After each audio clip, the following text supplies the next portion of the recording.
Jour de reprise en poutre après mon opération. C'était la première fois que je remontais sur la poutre et du coup, c'était le moment d'essayer de faire quelques bases et surtout reprendre confiance avec cet agrès qui m'est un peu difficile. Enfin, à l'entraînement pas trop, mais en compétition c'est compliqué.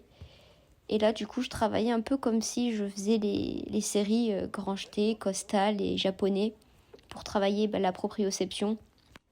Même si là, du coup, c'est entre guillemets plus facile en faisant une roue à la place d'un costal et une roue à la place d'un japonais, mais il faut bien passer par là pour essayer de reprendre un petit peu de stabilité dans mes appuis. Et encore, même comme ça, j'arrive à avoir certains déséquilibres.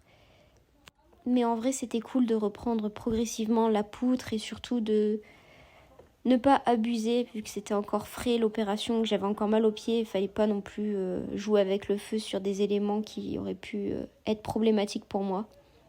Et après avoir fait quelques passages, vous verrez, je vais reprendre quand même un truc un peu drôle sur la poutre. Improbable pour un jour de reprise d'ailleurs. Mais il fallait tester le costal, j'étais pas encore sûre de moi pour le reprendre en poutre. Je l'avais fait au sol, mais je le faisais sans vraiment pousser, donc là, après avoir fait quelques flips au sol, je me suis retrouvée à en faire sur la poutre. J'avoue que j'étais pas sereine. Alors déjà, je suis pas très souple du dos, mais ça m'avait fait tellement peur de reprendre ça. Et sur le coup, en plus, je me suis dit, est-ce que mon pied va supporter? Est-ce qu'il va pouvoir pousser? Bon, au final, ça me faisait un petit peu mal, mais ça allait. C'était pas si dégueu pour une reprise. Et même pour une non-reprise, c'était pas si dégueu non plus, parce que en vrai, un flip sur la poutre, c'est toujours compliqué pour moi. Et après la poutre, nous sommes allés en bar.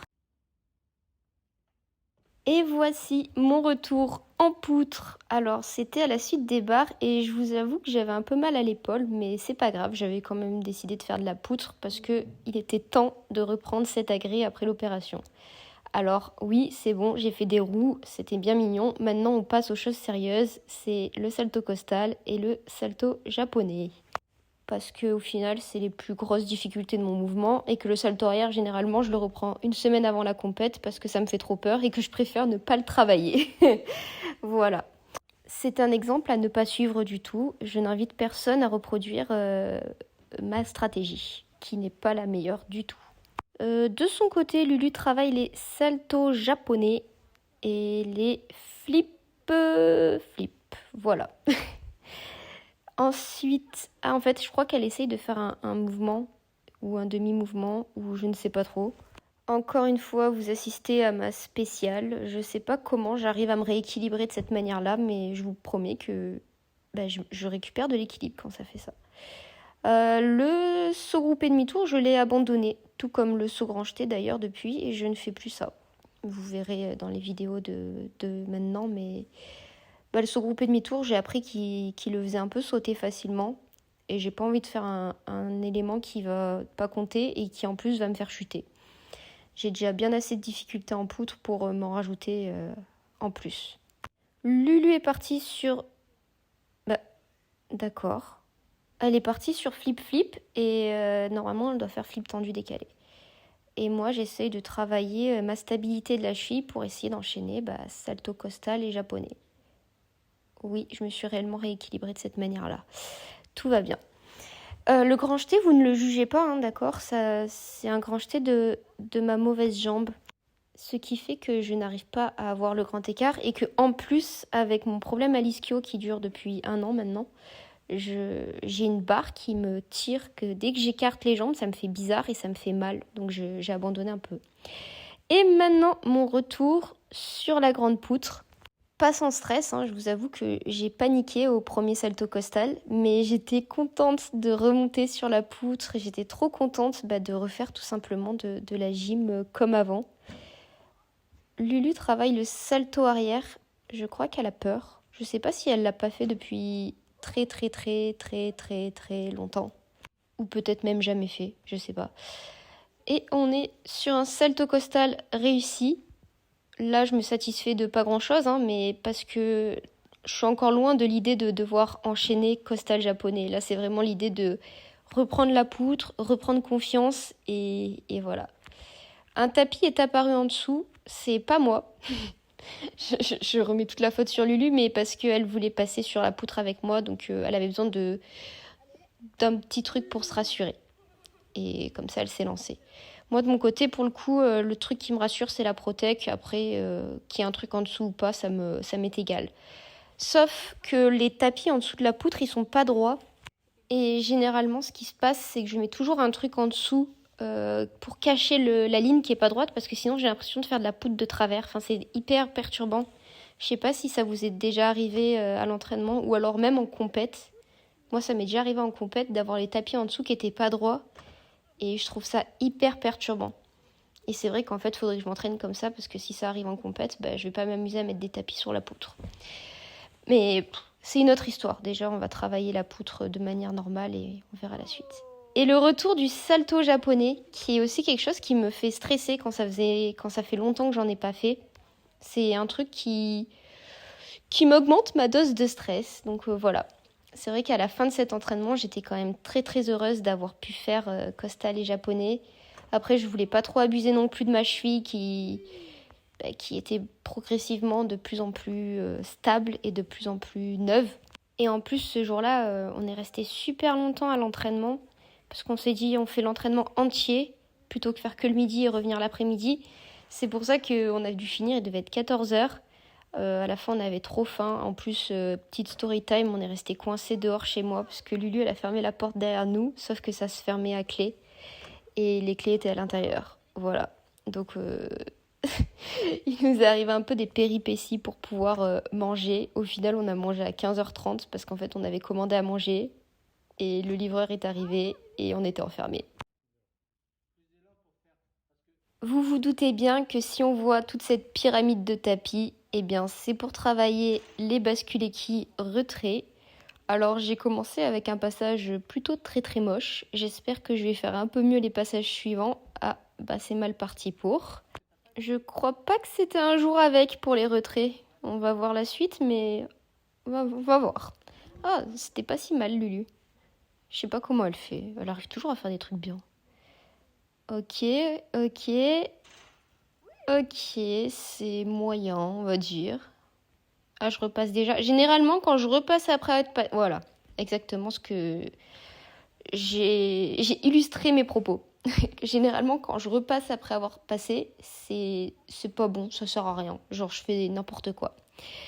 C'est mieux que je prenne un peu le temps de souffler, de refaire mes maniques, de prendre le temps, quoi.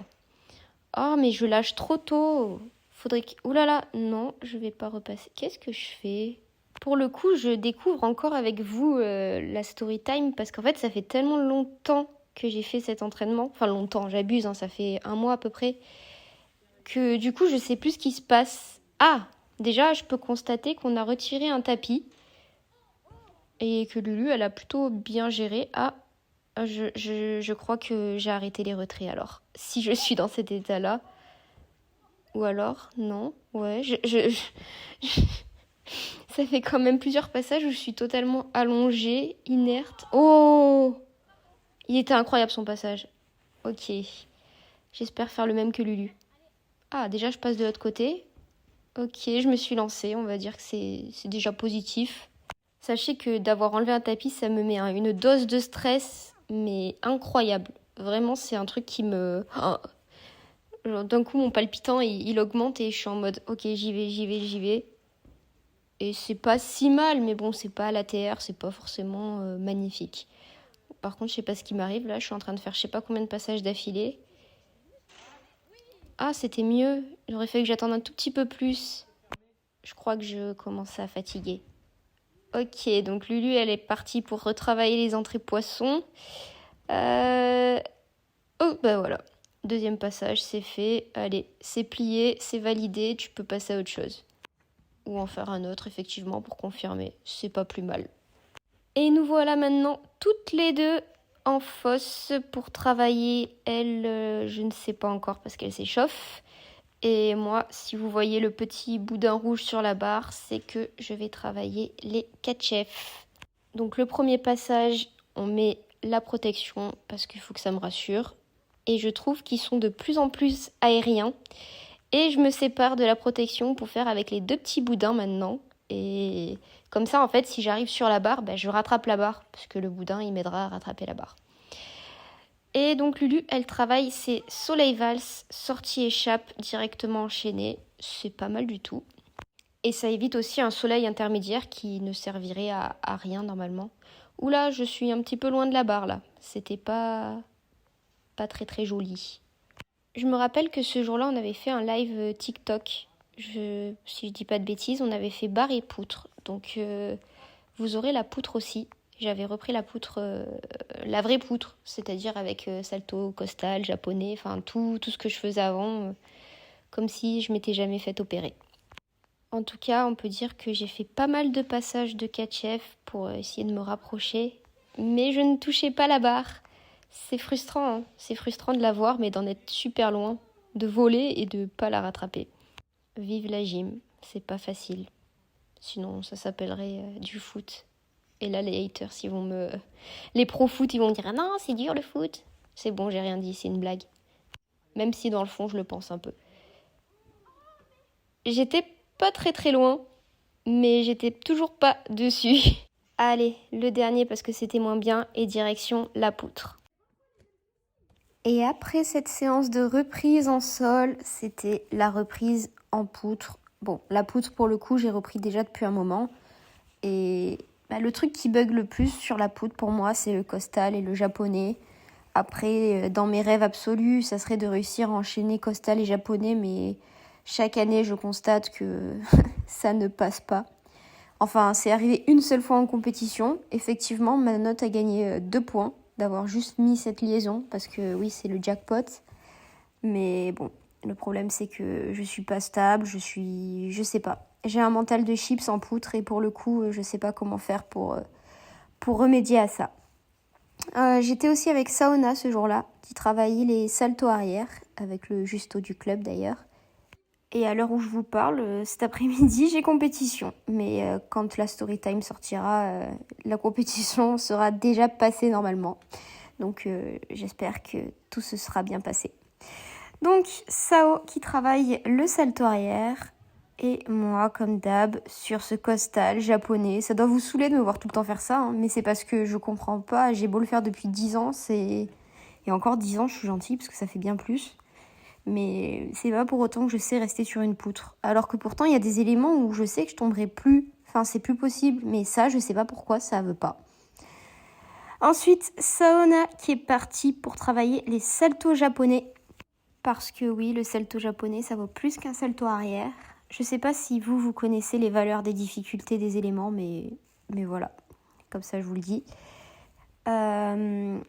Je sais pas non plus combien de passages j'avais fait, parce que je me rappelle plus du programme de ce jour-là, mais je pense pas que j'avais un nombre précis. Je pense que c'était surtout dans ma tête et je m'étais dit j'enchaîne et j'essaye de faire le plus de séries possible. Et à chaque fois, j'arrive sur mon pied et je me dis allez, ça va le faire, et puis non. Donc bon. Et le fameux socha avant le japonais pour Saona et le socha avant le costal pour moi, ça permet de gagner 2 dixièmes parce que c'est une liaison. Après, je devais travailler potentiellement un jour une sortie en poutre. Donc sortie, ça serait genre équille, vrille et demi ou roue, vrille et demi. Vous vous doutez bien en me voyant faire là de la table de saut que c'est un truc qui ne passera jamais, hein. C'est pour le fun. En plus, moi et l'arrière, je suis perdue. Donc là, en fait, je me lançais, mais je savais pas trop ce que ça donnait.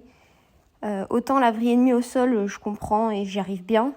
Autant la vrille et demie de la table de saut, alors là, je saurais pas vous dire, je sais pas faire. Donc comme ça m'a saoulée, je me suis dit, allez, je vais travailler les vrilles avant en sortie de poutre. Mais pareil, je me suis rendu compte qu'en fait, j'étais bien trop nulle pour réussir à faire un truc comme ça. Donc je suis repartie sur les roues salto. Et en fait, je savais pas où j'avais mal, j'en avais tellement marre de faire ça. Et dernier passage, je me suis perdue, j'ai tout arrêté.